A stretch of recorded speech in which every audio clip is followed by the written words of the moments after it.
From a period plagued with widespread distrust, a presidential assassination, and the growing threat of a nuclear fallout, came what I believe to be one of the most beautiful moments in the history of mankind: the space race. The space race is a period spanning from the late 1950s into the 70s, when the Soviet Union and the United States competed towards attaining spaceflight supremacy. Sprouting from the Cold War, this rush to pioneer orbital technology came from its very direct link to the nation's intercontinental ballistic missile capabilities. It was in 1955 when it all started.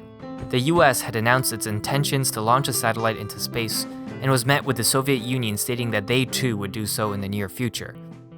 And on October 4th, 1957, the Soviet Union beat the United States with Sputnik 1, the first human-made Earth satellite. The Soviet Union furthered their lead in 1961 when they launched Vostok 1 with cosmonaut Yuri Gagarin aboard it, making him the first human ever to enter spaceflight.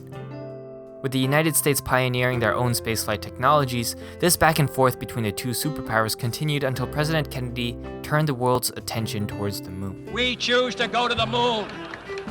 We choose to go to the moon.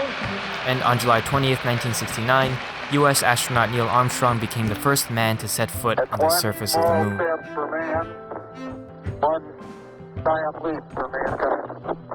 But it's the ending of the space race that I believe to be the true embodiment of its essence.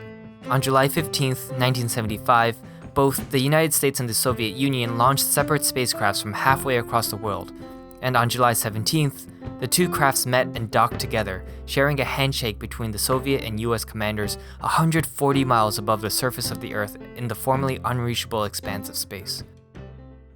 So, who won the space race, and what was the point of it? There are many arguments for both sides, but I would like to argue that this interpretation of the space race is missing the point entirely.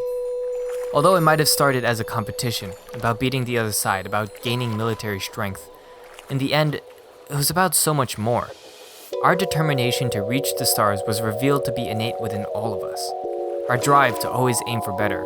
Our ability to inspire a remarkable energy to pursue and realize dreams once wrongly labeled as impossible. In the end, the space race was about what it means to be human. And while it paved the way for immense technological advancements, the greatest thing that came out of it was something else.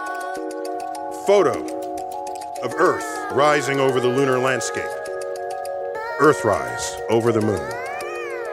There was Earth, seen not as the map maker would have you identify it. No, the countries were not color-coded with boundaries. It was seen as nature intended it to be viewed. 1970, the Comprehensive Clean Air Act is passed. Earth Day was birthed March 1970. The Environmental Protection Agency was founded in 1970. We're still at war in Vietnam.